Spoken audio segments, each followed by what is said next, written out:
سوئے او خاص میں کے تیر انداختہ سوئے او خاص میں کے تیر انداختہ پشائے کا رس کفایت ساختہ چو عنایت قدر قیوم کر چو عنایت قدر قیوم کر در کفے داؤد آہین موم کر لا ইলাহা ইল্লাল্লাহ।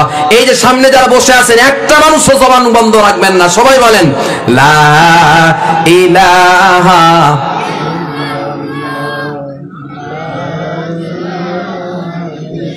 জোরে সরে লা ইলাহা ইল্লাল্লাহ লা ইলাহা ইল্লাল্লাহ লা ইলাহা ইল্লাল্লাহ। ইয়া আইয়ুহাল্লাযীনা আমানু যকুরুল্লাহা যিকরান কাসীরা وسبحوه بكرة وأصيلا لا إله। স্টেজের এই জায়গাটাকে বড় করে দিয়েছে, কত দূরে মানুষ থাকলে মানুষের কথা নিতে মানুষকে কমিউনিকেশনে অসুবিধা হয়। হ্যাঁ, লা ইলাহা ইল্লাল্লাহ লা সুবহানাল্লাহ ওয়াল হামদুলিল্লাহ লা ইলাহা ইল্লাল্লাহ সুবহানাল্লাহ ওয়াল হামদুলিল্লাহ লা ইলাহা। কেন এই জিকির বলবেন? এ জিকির জবানে আনার কারণ কি? এ জিকির জবানে বলার প্রয়োজনটা কি? একটা একটা করে আয়াত শুনি সূরা আন-নামল থেকে আমি আপনাদেরকে শোনাচ্ছি। আল্লাহ পাক বললেন আল্লাহু খায়রুন, আল্লাহ আল্লাহ খায়র, আল্লাহ উত্তম, আম্মা ইউশরিকুন, না ওই সমস্ত শিরিককারী যারা তাদের বস্তুগুলোকে আমার সাথে শরীক করে তারা বেশি উত্তম। ছোট্ট একটি বিষয় আপনাদেরকে বলি, লক্ষ্য করেন যেই সমস্ত ভাইরা যারা প্রতিমা পূজা করে থাকে, আল্লাহ ব্যতীত অন্য কারো উপাসনা করে থাকে, লক্ষ্য করেন এই সমস্ত মানুষগুলো তাদের হাতে বানানো তৈরি করা যেই বস্তুগুলোকে, যেই প্রতিমাগুলোকে, যেই সনামগুলোকে, মূর্তিগুলোকে তারা নিজ হাতে তৈরি করলো, আবার পায়ের ধাক্কা দিয়ে লাথি মেরে তাকে ফেলে দিল। আমি জানতে চাই, যদি আপনার সেটা মালিক হয়, আপনার প্রভু হয়, বলেন তো আপনি কোনদিন কি তাকে ইচ্ছাকৃত ভাবে লাথি দিতে পারবেন নাকি? সে তো আমার মালিক, সে তো আমার পূজনীয় বস্তু, তাকে তো আমি পূজা করে থাকি, তাকে তো আমি প্রশংসা করে থাকি, তার তো গুণগান গাইতে থাকি, তাকে তো আমি জপতে থাকি। আমার ধ্যানে মনে প্রাণে, আমার দেখা ওঠা বসা শোনা শুনি, তার কথা শুনি, দেখি তার নেয়ামত দেখি, জবানে বলি তখন তার কথাগুলোই বলি। এইরকম ভাবে আমার ধ্যান মন পণ তন সব কিছুই যেই মালিকের জন্য, ওই মালিককে আমি আমার পূজনীয় করে আমি ওই মালিকের হৃদয়ের ভিতরে জায়গা দিয়ে রাখবো, সেই মালিককে কখনো অবমাননা করব না। দুনিয়াতে যতগুলো ধর্ম আছে ইল্লাল ইসলাম, ইসলাম ধর্ম ছাড়া যত দুনিয়াতে ধর্ম আছে, সমস্ত ধর্মের যেটা ঠাকুর হয়, যেটা গুরু হয়, যাকে পূজনীয় করে রাখে, দেখবেন তার প্রতি মানুষের, তাদের ধর্মাবলম্বী মানুষগুলোর শ্রদ্ধা কম। বাহ্যিক দৃষ্টিতে যদি দেখেন তারা শ্রদ্ধা করে, প্রকৃত পক্ষে তারা শ্রদ্ধা দেখায় না। আল্লাহ পাক তাই বললেন, যে বস্তুটাকে তুমি পূজা করো সেটা বেশি উত্তম, না আমি রব, আমি মালিক, আহকামুল হাকিমিন বেশি উত্তম। বান্দারে একটা বার তুমি লক্ষ্য করো, তুমি যে তাকে উত্তম বলছো।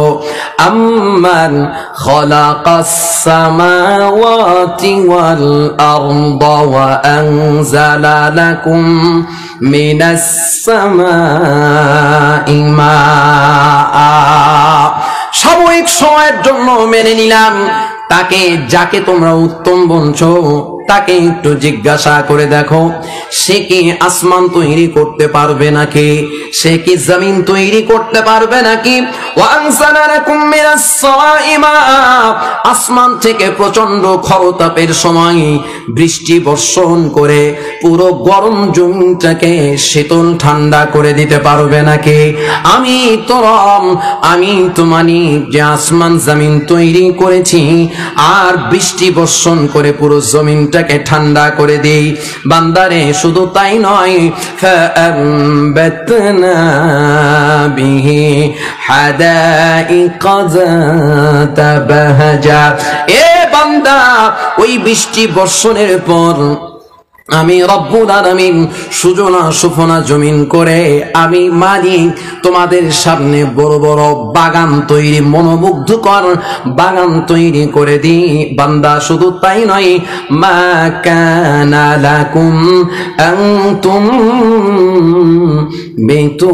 শাজারাহা, যেটা মোটেই কখনোই তোমাদের জন্য সম্ভব নয় যে তোমরা ওই বাগানের ভিতরে একটা গাছ জন্ম দিতে পারো। আইলাহুম মাআল্লাহ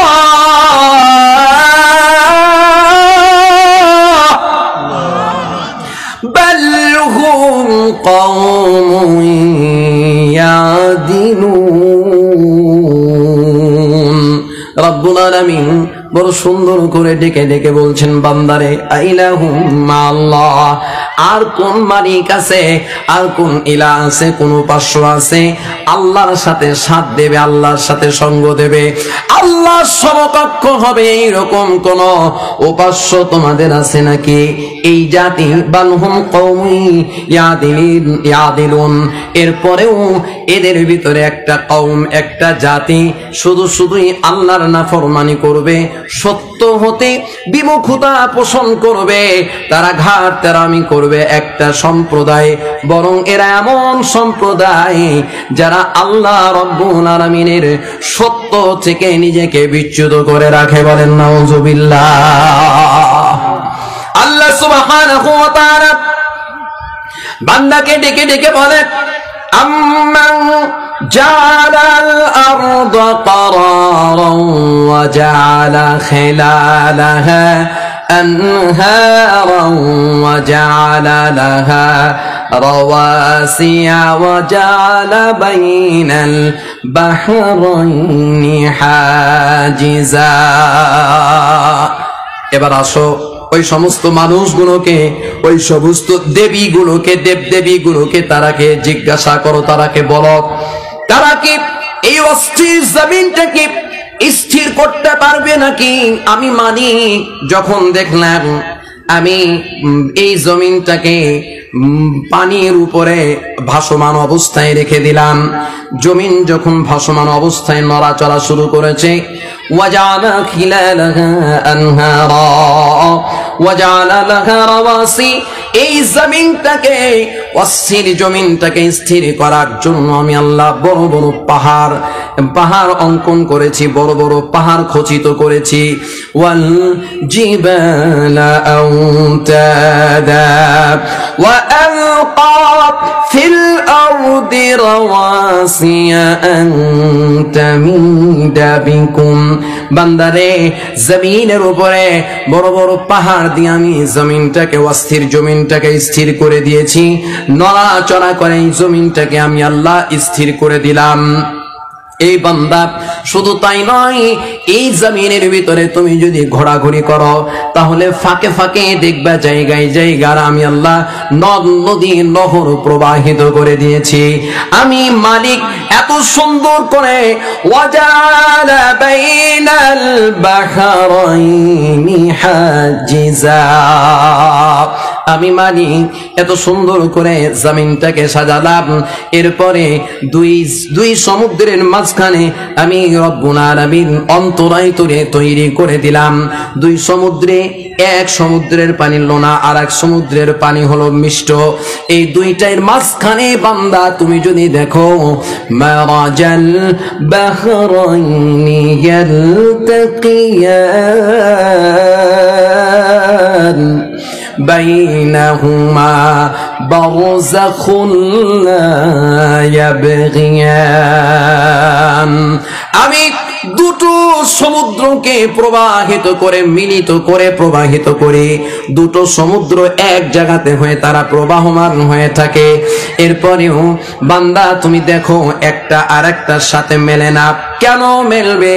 ওয়াজালা বাইনাল বাহরাইনি হাজিজা, আমি রব্বুল আলামিন ওই দুই সমুদ্রের মাঝখানে আমার হুকুমের একটা পর্দা দিয়ে দিয়েছি, অন্তরায় দিয়ে দিয়েছি। বলেন সুবহানাল্লাহ। আইলাকুম মাআল্লাহি বাল আকসারুহুম লা ইয়ালামুন। এরপরেও কি আইলাহুম মাআল্লাহ, কে আছে এরকম মাবুদ, কে আছে এরকম উপাস্য, আল্লাহ সমকক্ষ, আল্লাহর সাথে তোমরা সমকক্ষ করবে। এরপরে আল্লাহ পাক বলেন বরং অধিকাংশ মানুষ বোঝে না, আমি মালিককে বুঝার তারা এতটুকু চেষ্টা করে না। সুবহানাল্লাহ আলহামদুলিল্লাহ লা ইলাহা ইল্লাল্লাহ। এখন যে সাউন্ড আছে সাউন্ডটা রাখো। সুবহানাল্লাহ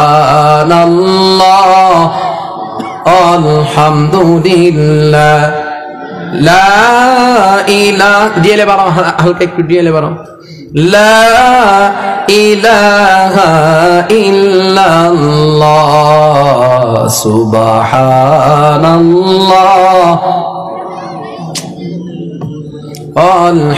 আলহামদুলিল্লাহ।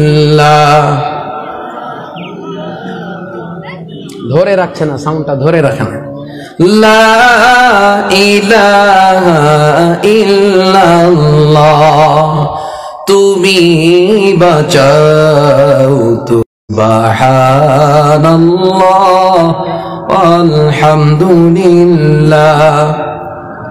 লা ইলাহা ইল্লাল্লাহ।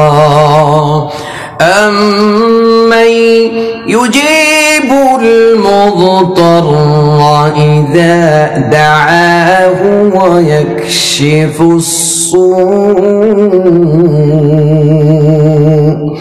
ওয়া ইয়াজআলুকুম খুলাফাআল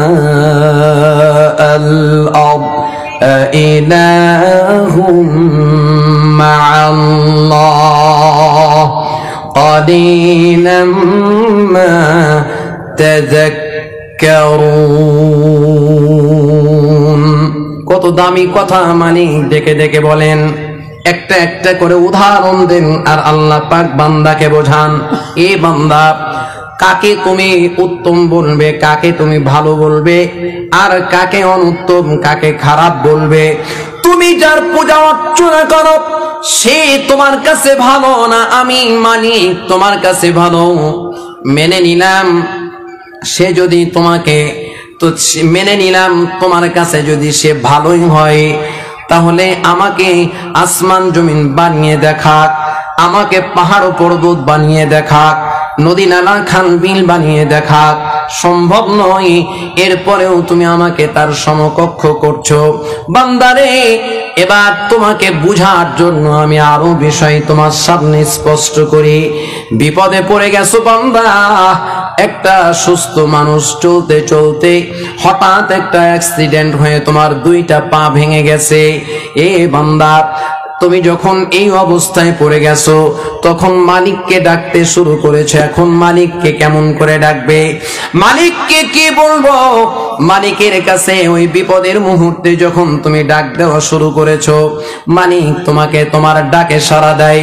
বান্দারে, চলতে চলতে হঠাৎ তোমার হার্ট অ্যাটাক হয়ে গেছে। এই বান্দা, চলতে চলতে তুমি বুঝতেই পারো না তোমার কিডনি নষ্ট হয়ে গেছে। বান্দা, তোমার ভাল্ব, তোমার লাংস ক্ষতি হয়ে গেছে। বান্দা, তোমার ব্যবসার ভিতরে কোটি টাকার সম্পদ নষ্ট হয়ে যাচ্ছে। এই যে বিপদের ভিতরে তুমি পড়তে শুরু করেছো, এই বান্দা লক্ষ্য করো, চলতে ফিরতে তোমার এইরকম হাজারো বিপদ তোমার সামনে এসে দাঁড়িয়ে যায়। وَإِذَا غَشِيَهُم مَّوْجٌ كَالظُّلَلِ دَعَوُا اللَّهَ مُخْلِصِينَ لَهُ الدِّينَ لئن فلما نجاهم إلى البر فمنهم مقتصد وما يجحد بآياتنا إلا كل ختار كفور رب العالمين بولن فإذا ركبوا في الفلك دعوا الله مخلصين له الدين তুমি বান্দা 40,000 ফিট 36,000 ফিট উপরে তুমি ফ্লাই করতেছো, তোমার প্লেন চলতেছে। এই রকম টাইমে পাইলট সংবাদ জানানো প্লেনের যান্ত্রিক অসুবিধার কারণে যে কোনো মুহূর্তে প্লেন ক্র্যাশ করতে পারে। বলো তো বান্দা, ওই মুহূর্তে তোমার ডাকারা একটা ব্যক্তি, একটা জাত, একটা সত্তা, আমি আল্লাহ ছাড়া আর কেউ নেই। সমুদ্রের গভীরতায় বান্দারে অথই পানির উপরে জাহাজ চলতেছে। এই রকম অবস্থায় তুমি চতুর্দিকে মোজ, চতুর্দিকে ওয়াইদা গাশিয়াহুম মাউজুন কাযুলাল, ছায়ার মতো করে যখন তোমার সামনে ঢেউগুলো পড়ে, এই ঢেউগুলো যখন তোমাকে আচ্ছাদিত করে ফেলেছে, এ বান্দা তুমি ঠিক ওই রকম টাইমে দাউল্লাহ মুখলিসিনা লাহুদ্দিন, আমি আল্লাহ মালিককে তুমি তোমার একনিষ্ঠতার সাথে হৃদয় দিয়ে ডাকতে শুরু করেছো। বান্দা, তুমি কেবল মাত্র আল্লাহ ছাড়া অন্য কাউকে ডাক দাও না। ও বান্দা, এই সংবিধানকে বাম সাইডে রেখে তোমার রচিত সংবিধান দিয়ে তুমি জীবন পরিচালনা করেছো রে বান্দা। এত কিছু বোঝার পরেও আমি রব্বুল আলামিন তোমার প্রতি নারাজ হতে পারি নাই। আমি তোমার ডাককে প্রত্যাখ্যান করতে পারি নাই, ছেড়ে দিতে পারি নাই। যখন তুমি আমাকে ডেকেছো, আমি মালিক নাজ্জাহুম ইলাল বার, ওই সমস্ত বান্দাগুলোকে আমি রব্বুল আলামিন ওই অতল সাগরের ভিতর থেকে শুকনা জায়গায় নিয়ে এসে নাজাত দিয়েছি। বলেন সুবহানাল্লাহ। এইরকমই এক গল্প আল্লাহ পাক বান্দাকে শোনান। তাফসীর ইবনে কাসির, আল্লামা ইমাম ইবনে কাসির রাহমাতুল্লাহি আলাইহি তিনি বড় সুন্দর করে একটা ঘটনা তার কিতাবের ভিতরে, তার তাফসীর ইবনে কাসিরের ভিতরে উল্লেখ করেছেন, বড় সুন্দর করে বর্ণনা করেছেন। কোন একটা জিহাদের ময়দানে মুসলমানরা পরাজিত বরণ করে তারা ফিরছিল। এই রকম টাইমে ফিরতি পথে রাস্তার মাঝে আল্লাহর এক গোলামের ঘোড়া দাঁড়িয়ে যায়, ঘোড়াটা চলাফেরা করে না, এমন শক্তভাবে তার পাটা গেড়ে গেছে, সামনের দিকে যেতে বললেও যায় না। মালিক তো বুঝে ঘোড়ার হাল হাকিকত, মালিক তো বুঝে ঘোড়ার অবস্থা। ওই ঘোড়াকে মালিক ডেকে ডেকে বলতেছেন, তুই চল, এতদিন পর্যন্ত তোকে আমি আদর করে খাওয়ালাম, এতদিন এতদিন পর্যন্ত তোকে আমি নিজের মতো করে লালন পালন করলাম, বিপদের সময় যাতে করে তুই আমার সঙ্গ দিস, বিপদের সময় যাতে করে তুই আমার কাছে থাকিস। এই বিপদের মুহূর্তে তুই কেন নড়াচড়া বন্ধ করে দিলি? এরকম টাইমে আল্লাহর গোলামের সামনে ওই ঘোড়া হাইওয়ানে গায়রে নাতিক, দেখেন আল্লাহ রাব্বুল আলামিনের হুকুম মতো ওই যে হাইওয়ান তার জবান, ওই ঘোড়ার জবান খুলে গেছে। মালিককে ডেকে ডেকে বলছেন, মালিক রে, ঘোড়ার জবান খুলে গেছে। তাফসীর ইবনে কাসির থেকে বলছি আমি আপনাদেরকে, ঘোড়ার জবান খুলে গিয়ে ঘোড়া ডেকে ডেকে বলতেছেন, মালিক রে, তুমি যেই চাকর আমার জন্য নিযুক্ত করে দিয়েছ, যেই চাকরকে আমাকে খেতে দাও, ও ঠিক মতো আমাকে খাবার দেয় না, আমার খাবার চুরি করে সে নিজে খায়। এখন তো প্রশ্ন করতে পারেন, ঘোড়ার খাবার আবার মানুষ খায় নাকি? আমি তো ঘোড়ার খাবারের কথা আমি আপনাদেরকে বলেছি। আপনাদের সামনে আমি মানুষের আচরণ, মানুষের আদর্শ, মানুষের আখলাক, মানুষের চরিত্র এমন ভাবে তুলে ধরতে পারি যে এই মানুষ পাথরও খায়, এই মানুষ ইঁটও খায়, সিমেন্ট বালু সবই খায়, রডও খায়, বালিশের তুলাও খায়, বালিশও খায়, টাকা খায়। মানুষ যত নোংরা খাবার আছে সবচেয়ে নিকৃষ্ট খাবারও মানুষ খায়। তার চরিত্র আপনার সামনে তুলে ধরলেই বুঝতে পারবেন। জিকির করেন লা ইলাহা, টাইম আসে না, এত দূরে করলে মানুষের কমিউনিকেশন গ্যাপ হয়ে যাবে। আচ্ছা, একটু কাছে করতে হতো, বাঁধতে হতো। আচ্ছা, যাই হোক, যেটা হয়েছে আলহামদুলিল্লাহ। বিষয়টা হলো টাইমের আমাকে দিতে হবে, নাহলে আমি সদস্য ভিতরে শেষ করে দেবো। না করবো তাহলে এখন ওইদিকে সদস্য, আমি কিন্তু টাইমের দিকে খেয়াল রেখে ইয়া করে দেবো। লা ইলাহা ইল্লাল্লাহ, আল্লাহ ওগো আল্লাহ, ক্ষমা করে দাও, মাফ করে দাও। লা ইলাহা ইল্লাল্লাহ, লা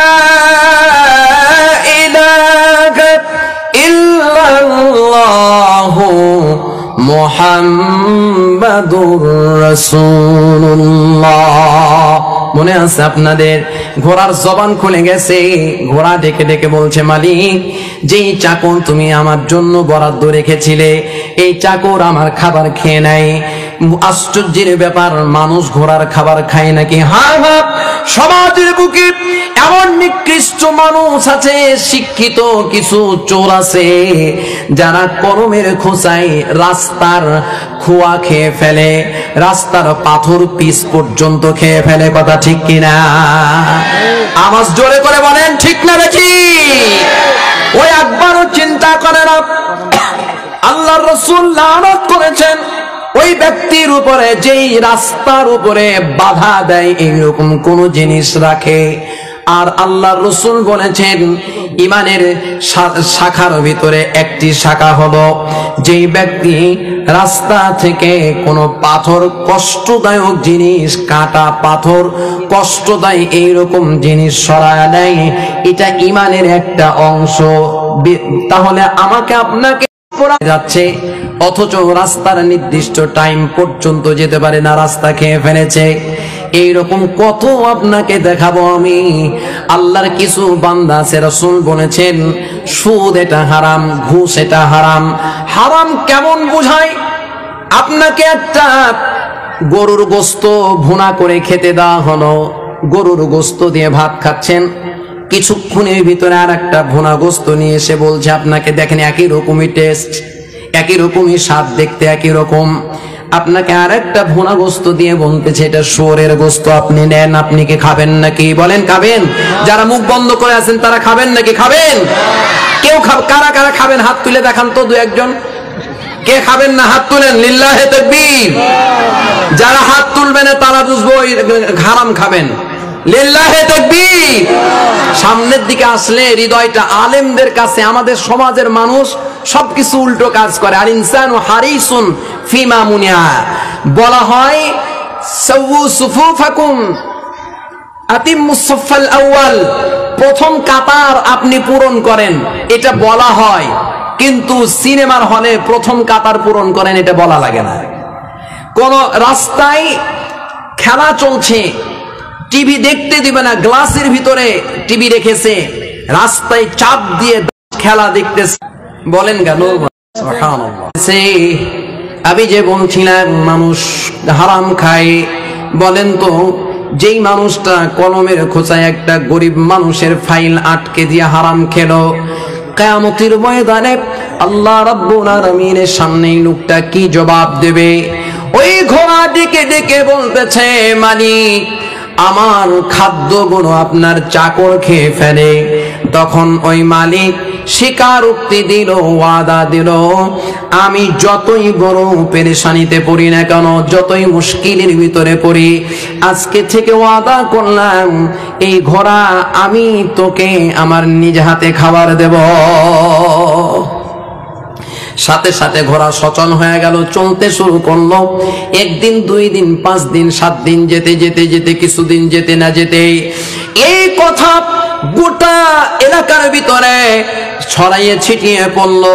মানুষের মাঝে এইরকম গুঞ্জন শুরু হয়ে গেল, ওই গ্রামের ভিতরে একটা বাদশা আছে, ওই গ্রামের ভিতরে একজন দরবেশ আছে, যেই দরবেশ এইরকম তার গুণাবলী, যেই দরবেশ এইরকম তার কার্যকলাপ।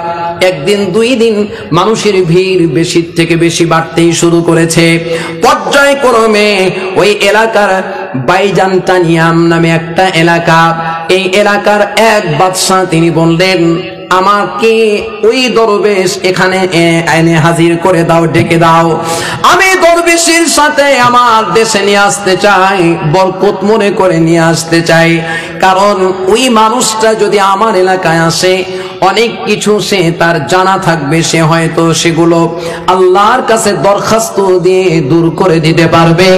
বাদশাহ ডাকার পরেও ওই দরবেশ তার নিজ এলাকা থেকে অন্য কোথাও যেতে চায় না, নিজের এলাকায় থাকবো, নিজের কাছেই থাকবো, অন্য কোথাও যাব না। ঠিক এইরকম টাইমে ওই বাদশাহ বাইজানটিয়ামের বাদশাহ তাকে বলল, আমি একজন লোক পাঠালাম, যেই মানুষটাকে পাঠিয়েছে এই মানুষটা এক সময় মুসলমান ছিল, পরে মুশরিক হয়ে গেছে। দরবেশের কাছে এসে বলছে দূত, দরবেশের কাছে এসে বলছে, দরবেশ আমি তো মুসলমান, আসলে সে মুরতাদ হয়ে গেছে। 1 দিন, 2 দিন, 5 দিন, 7 দিন থাকতে থাকতে তার সাথে একটা ঘনিষ্ঠতা হয়। সাগরের এক পারে তারা হাঁটা চলাফেরা করতে করতে সিদ্ধান্ত নিয়েছে, আমরা দরবেশকে একেবারেই জেলখানার ভিতরে আবদ্ধ করে তাকে বাদশার দরবারে নিয়ে যাব, আর না হয় তাকে মেরেই ফেলবো।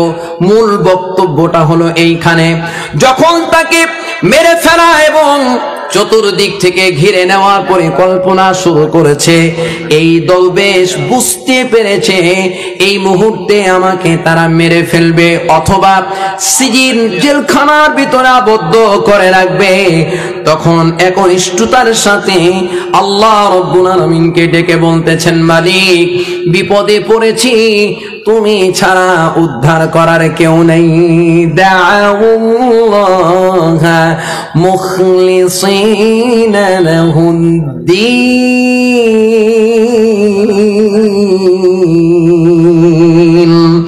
আল্লাহু আকবার বলেন।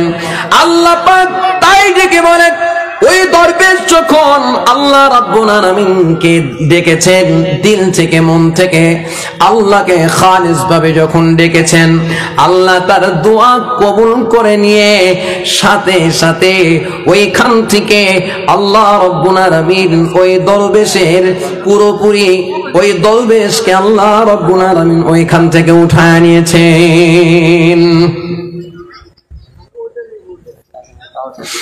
আল্লাহ সুবহানাহু ওয়া তাআলা এই সমস্ত মানুষগুলো থেকে, খারাপ লোকের থেকে তাকে বাঁচায়া দিয়েছেন। আল্লাহ পাক তাই ডেকে বলেন, যাকে তোমরা আমার চাইতে ভালো মনে করো, ইযা দাআহু ওয়া ইয়াকশিফুস সূ। বান্দারে তুমি যখন বিপদে পড়ে যাও, ইউজিবুল মুদতাররা ইযা দাআ, এ বান্দা বিপদের মুহূর্তে যখন তুমি আমি মালিককে ডাকো, তখন আমি ছাড়া তোমার পৃথিবীতে এমন কোন সত্তা নাই, জাত নাই, এমন কোন মালিক নাই যেই মালিক তোমার ওই বিপদগুলো দূর করে দিতে পারে ইল্লাল্লাহ। আমি রব্বুল আলামিন ছাড়া তোমার বিপদ কেউ দূর করতে পারে না।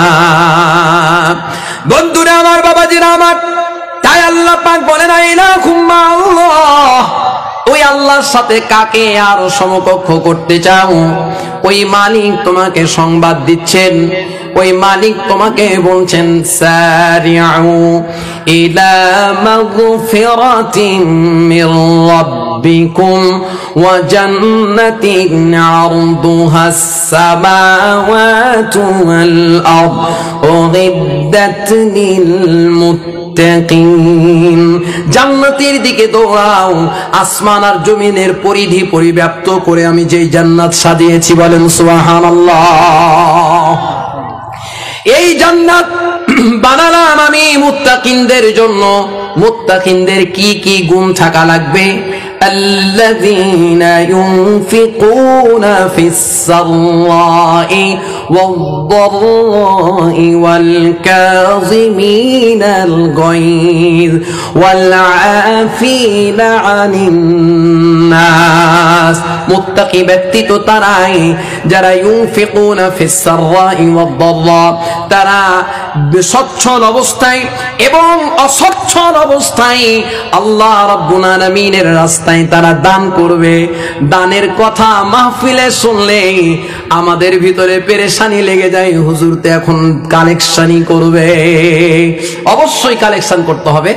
আপনাদের এই মাদ্রাসা মক্কা মডেল মাদ্রাসা, আপনারা এই মাদ্রাসা পেয়েছেন। আমি সেই দিন এক নজরুল ইসলাম কাসেমি শাইখুল হাদিস, একজন জবরদস্ত আলেম, যিনি 100 দেশ ভ্রমণ করেছেন, বড় সুন্দর করে একটা গল্প শোনাচ্ছিলেন। ওই গল্প শুনে শুনে আমার ভিতরে অস্থিরতা বেড়ে গেছে। একদিন ওই লোকটা একটা গল্প শোনাচ্ছেন, গল্পটা আমি আপনাদের শোনাই। আপনাদের এইখানে মক্কা মডেল মাদ্রাসায় ছাত্ররা লেখাপড়া করে, হেফজোখানা আছে, বোর্ডিং আছে। আমি গল্পটা শোনাই, তারপরে আপনি দান করবেন কি করবেন না এটা আপনার ব্যাপার। কারণ দান তো আর আমি জোর করে নিতে পারবো না, এটা আপনার মনের একান্ত ব্যাপার। তবে এতটুকু বলি, 10 টাকাও যদি আপনি দান করেন, আল্লাহ পাক আপনার নিয়তের কারণে মুত্তাকির খাতায় আপনার নামটা লিখে রাখবে। বলছিলাম আমি গল্প শোনাচ্ছি আমি আপনাদেরকে একটা মাদ্রাসার গল্প। বোর্ডিং এর দায়িত্বে যারা থাকে, যারা রান্না পাচক হয়, রান্না বান্না করে, বাবুর্চি হয়, একটু হাবা গোবা টাইপের, এই ছেলেটাকে, এই মানুষটাকে ছাত্ররা বিভিন্ন ধরনের দুষ্টামি করে, একটু একটু করে তার সাথে আর কি করে, ফাজলামি করে। একদিন ডেকে ডেকে বলতেছে, যারা একটু হাবা গোবা টাইপের হয় দেখবেন, রেগে যদি যায় তো অনেক কিছু তছনছ করে দেবে। হাবা গোবা টাইপের মানুষ রাগলে খুব কঠিন। তো একদিন ও রেগে গিয়ে, একদিন ছেলেরা খাওয়া দাওয়া দিতে দেরি হয়েছে, ছেলেরা ডেকে ডেকে বলতেছে, কি ব্যাপার, এই গরু, কি বলেছে, এই গরু খাবার দিবি কখন? তখন এমন রাগ হয়েছে, মুহতামিমের কাছে গিয়ে, প্রিন্সিপালের কাছে গিয়ে আল্লাহর গোলাম বলে, আমি আপনার মাদ্রাসায় আর খেদমত করব না। কেন? ছেলেরা খালি গরু বলে ডাক দেয়, মুখ বলে তমুক বলে, আর মাদ্রাসায় খেদমত করব না। ঠিক আছে, যা করবি না তো চলে যা। মাদ্রাসা থেকে চলে গেছে। আল্লাহর বান্দা তাহাজ্জুদের টাইমে, ওই টাইমে কিন্তু ফজরের টাইমে বাবুর্চিদেরকে উঠতে হয়। হাটাজারি মাদ্রাসায় দেখেছি বাবুর্চিরা মাত্র 1 ঘন্টা 2 ঘন্টা ঘুমার সুযোগ পায়। সারাদিনই রান্না, একসাথে 4000 5000 ছাত্রর রান্না, এখন তো আরো বেশি ছাত্র। এইরকম সময় ওই বাবুর্চি ঠিক সেহরির টাইমে, তাহাজ্জুদের টাইমে আল্লাহর গোলাম মাদ্রাসায় দৌড়ে এসে কাঁদতে কাঁদতে হুজুরকে বলছে, হুজুর আমি যে বলেছিলাম চাকরি করব না, খেদমত করব না, আমি খেদমত করব। হুজুর ডেকে বলে, রে গোলাম বুঝলাম না, নিজেই নিজেই চলে গেলি, আবার কেন আসবি, কি কারণ কি বুঝলি? বলে, হুজুর আগে চাকরি করেছি, খেদমত করেছি না বুঝে না দেখে, আর আজকে সচক্ষে দেখে আমি খেদমত করতে এসেছি। বুঝা বল, খুলে খুলে বল, একটু শুনতে চাই। বাবুর্চি এবার ডেকে ডেকে বলে, রে আমার উস্তাদ, এই মাদ্রাসার আপনি দায়িত্বশীল, এই মাদ্রাসার প্রধান। আমি রাত্রিবেলা যখন রাগ করে চলে গেলাম, রাত্রিবেলায় নামাজ পড়েছি, খাওয়া দাওয়া করার পরে ঘুমায় গিয়েছি। ঘুমিয়ে যাওয়ার পর আমি অনেক রাত্রিতে তাহাজ্জুদের টাইমে আমি লক্ষ্য করছি, স্বপ্নের ভিতরে আমি দেখতে পাচ্ছি কিয়ামত হয়ে গেছে, মানুষগুলো হিসাব নিকাশের কাঠগড়ায় দাঁড়িয়েছে। ঠিক এই রকম টাইমে চুলের মতো পাতলা, তরবারির মতো ধার আমার সামনে ফুলসিরাত পড়ে আছে। হাজার হাজার মানুষ ওই ফুলসিরাত দিয়ে পার হয়, আর হাজার হাজার মানুষ আমার সামনে কেটে কেটে জাহান্নামে পড়ে যায়। এই রকম টাইমে আমি লক্ষ্য করলাম, ভয় পেয়ে গেছি, আমি কেমন করে ফুলসিরাত পার হব। লক্ষ্য করছি এই রকম টাইমে আপনার মাদ্রাসার হাজার হাজার ছাত্র তারা আবেগের বশীভূত হয়ে দৌড়ে দৌড়ে ফুলসিরাত পার হয়ে চলে যাচ্ছে। পার হয়ে যাওয়ার সময় একজন পিছন ফিরে জোর করে ডেকে ডেকে বলতেছে, ছাত্র ভাইরা তোমরা যেও না, আমরা দুনিয়াতে যে গরুর কাছে রান্না করে খেতাম, ওই গরুকে আজকে ফুলসিরাতের এই পারে দেখতে পাচ্ছি, যেও না, তাকে সাথে করে নিয়ে চলো। এই বলে তারা আমাকে কাঁধের উপরে আনন্দ করে, কাঁধের উপরে লাফাতে লাফাতে তারা আমাকে ফুলসিরাত পার করে দিয়েছে। হুজুর আমি এটা স্বপ্নের ভিতরে দেখেছি, আমি আজকের থেকে আমি এই মাদ্রাসার খেদমত আর কোনোদিন ছেড়ে দেব না। আপনি তো জানেন না, এই ছোট্ট বাচ্চাগুলো, আমি আপনি গুনাহ করে রাত্রে ঘুমিয়ে যাই, আর ছোট্ট ছোট্ট বাচ্চাগুলো রাত্রি 3টার সময়, 3:30, 4টার সময় উঠে। এই ছেলেগুলো যখন ঠান্ডা পানিতে ওযু করে, যেই ছেলেগুলো মায়ের আঁচলের নিচে থাকার কথা ছিল, মায়ের বুকের উষ্ণতার ভিতরে থাকার কথা ছিল, সেই ছোট্ট ছেলেটা ওযু করে আপনার গ্রামের মডেল মক্কা মডেল মাদ্রাসায় যখন আল্লাহ রাব্বুল আলামিন গোটা নিস্তব্ধ নীরব পরিবেশের ভিতরে যখন ওই ছেলেটা বলে বিসমিল্লাহির রহমানির রহিম, আর রহমান আল্লামাল কুরআন, রহমান নাম যখন ওই মালিক শোনে, রহমতের ফেরেশতা নাজিল করে বলে এলাকার ভিতরে রহমত দিয়ে দাও।